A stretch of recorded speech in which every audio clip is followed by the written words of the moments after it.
Vimos también un milagro en la conquista de Jericó, una evidencia de la soberanía de Dios. Ni siquiera fue una batalla, solamente hicieron a manera de liturgia esas vueltas con el arca y de pronto la ciudad cayó y el pueblo la tomó. Vemos la soberanía de Dios también en la oración de Josué para alterar el curso natural de los elementos creados. Pero además de la soberanía de Dios en esos milagros, vemos la soberanía de Dios en la repartición de la tierra.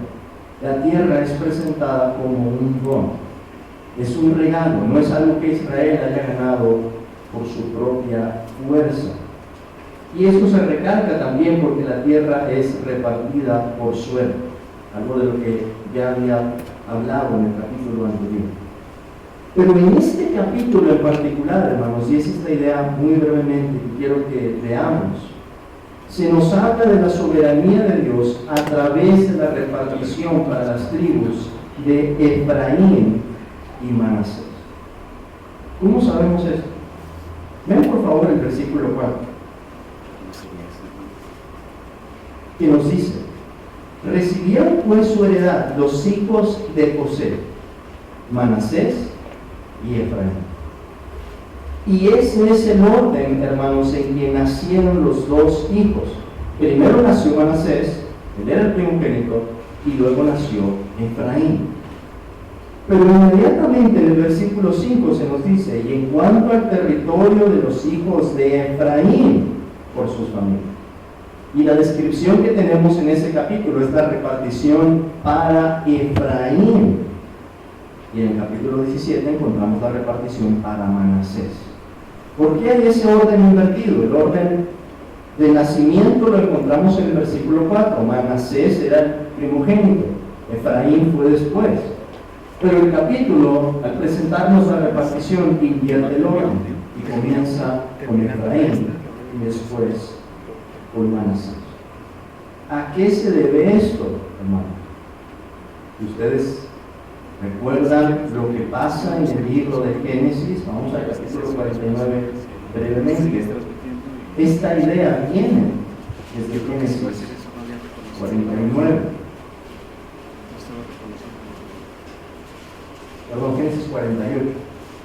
Vamos a Génesis 48. Y es toda esa sección, pero vamos a leer el versículo 17. José viene delante de su padre Jacob y lleva a sus dos hijos para que Jacob los bendiga, Manasés y Efraín. El primogénito es Manasés. Nos dice el versículo 17: pero viendo José que su padre ponía la mano derecha sobre la cabeza de Efraín, le causó esto disgusto y asió la mano de su padre para cambiarla de la cabeza de Efraín a la cabeza de Manasés. En ese momento, hermanos, Jacob estaba con las manos cruzadas, con las manos al revés, haciendo esto a propósito. Y dijo José a su padre: no así, padre mío, porque este es el primogénito, pon tu mano derecha sobre su cabeza. Mas su padre no quiso y dijo: lo sé, hijo mío, lo sé. También él vendrá a ser un pueblo y será también engrandecido, pero su hermano menor será más grande que él, y su descendencia formará multitud de naciones. Y los bendijo aquel día diciendo: en ti bendecirá Israel, diciendo: hágate Dios como a Efraín y como a Manasés. Y puso a Efraín antes de Manasés. ¿Quién invirtió el orden ahí entonces en Génesis? Jacob. Y esto lo hizo a propósito, seguramente, hermanos, pensando en lo que Dios había hecho con él. La primogenitura había sido por derecho de nacimiento para Esaú. Sin embargo, Dios quiso que quedara para Jacob. Y Jacob, seguramente pensando en el misterio de los tratos providenciales de Dios, hace algo que sería contrario a la costumbre de ese tiempo. Y bendice entonces primero al hijo menor y no al mayor. ¿Qué nos dice todo eso? Que el libro de Josué está haciendo eco de esa misma bendición de Jacob para Efraín y Manasés. Efraín fue bendecido como si fuera el primogénito. Y es de esta manera, hermanos, que el capítulo nos recuerda que Dios es soberano en la impartición de sus bendiciones. Nadie puede comprender sus caminos. Si Israel se preguntara, ¿por qué Dios quiso que nosotros tomemos esta tierra? ¿Cuál iba a ser la respuesta? La vimos en el libro de Deuteronomio: porque el Señor los amó. ¿Y por qué los amó? La respuesta es porque Él quiso. Punto, no hay más.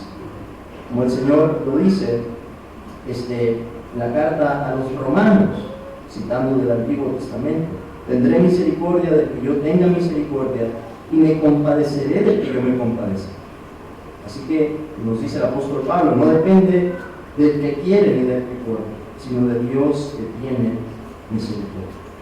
Misericordia con Israel, misericordia con Efraín, sus tratos providenciales, y podemos decir también en esta mañana, en el misterio de Dios, misericordia también para con nosotros los pecadores. Hermanos, así que viendo ese principio, que Dios no sigue las reglas de los hombres, Dios no se guía por las costumbres de los hombres, Dios hace de manera soberana.